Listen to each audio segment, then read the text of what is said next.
Assalamu alaikum jama'a.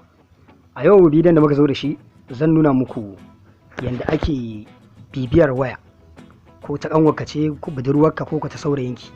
Zaka ga duk wani abu da ake da wannan wayar kuma zaka ringa monitoring kullun ka ringa ganin wannan abu. So idan ba ku yi subscribing channel din mu ba, ku yi subscribing sannan ku taba alamar karawa domin kada bidiyon mu masu amfani irin waɗannan su wuce ku. Kuma sannan ku daure ku kalli bidiyon nan har ƙarshe domin ku ilmantu kuma ku amfana.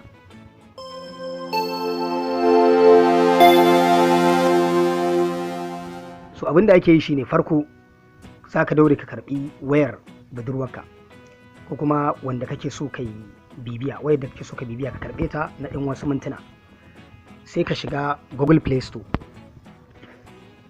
So daga can sama nan hagu ga layi uku ka taɓa wajen, na bin ƙarshe Play Protect ka shiga. So sama hannun dama ga setting ka taɓa wajen. So wannan za ka yi kashe wannan Play Protect ɗin.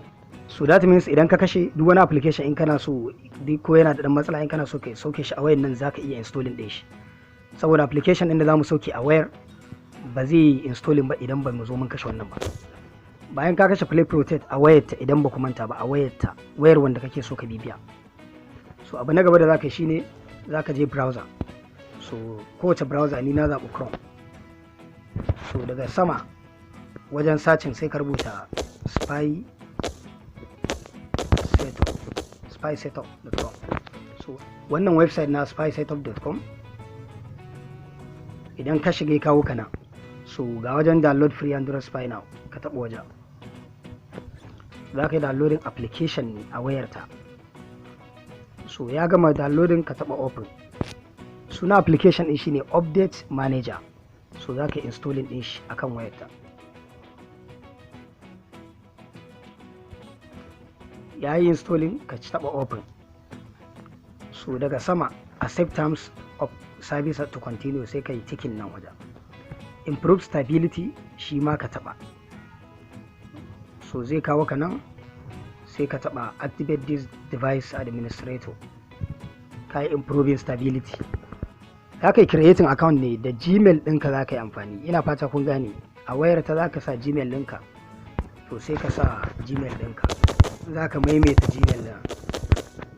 So bayan ka sa Gmail sai ka taɓa complete installation.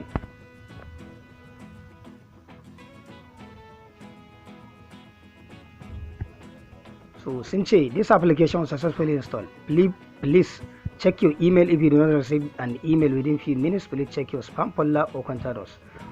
Sun gama yanzu sun tura mana wani sako a email ɗina. Ina fatan gane, idan ka yi wannan kawai sai ka bata wayarta, sai ka zo kuma ka zo wayarka. Ina fata kun gane. So idan ka zo wayarka sai ka je Gmail na wayarka. So wannan shine Gmail ɗina. Daga sama ga sako nan sun turo min na free Android spy. Za ka shiga cikin wannan sakon. So ga email nan da kuma password ɗin da zan shiga cikin wancan abin. Ina fata kun gane. Wannan password ɗin za ka kwafe shi. So abinda za ka yi na gaba za ka koma cikin browser ɗinka. Idan ka koma browser za ka rubuta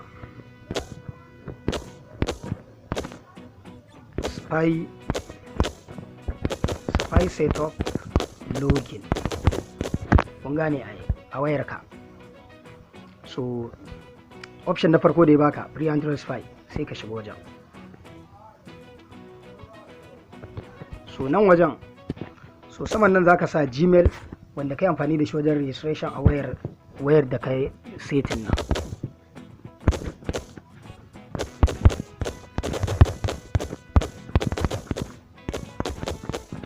Kasa kuma sai ka sa password din da suka turo maka a email din nan, sai kai login.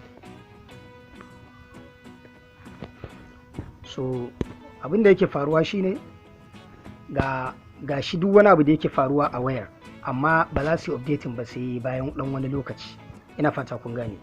Ga call history, ga message, ga address book contact kenan, GPS location, hotuna, video file, install app. So wannan shine ga kuma sunan wayar Johnny X1S device 1. To wannan shine shine ainihin abin da yake faruwa a wayar. So yanzu za mu bari bayan ɗan wani lokaci za mu zo mu duba mu gani me yake faruwa, me aka yi da wannan wayar. Ina fata kun gane, tunda sai ta daga yanzu ne za a fara lissafa abin da take yi da wannan wayar. So wannan shine yanda ake duba duk wani abu na waya. So bayan 'yan awanni idan an yi amfani da wayar, duk wani abu da aka yi da wayar zai fito a nan wajen. Ina fata kun ji daɗin wannan bidiyon. Idan kana da wani tambaya ko wani ƙarin bayani za ku iya a ɓangaren comment, mu kuma insha Allah cikin gaggawa za mu ba ku amsa. Sai an jima, mun gode.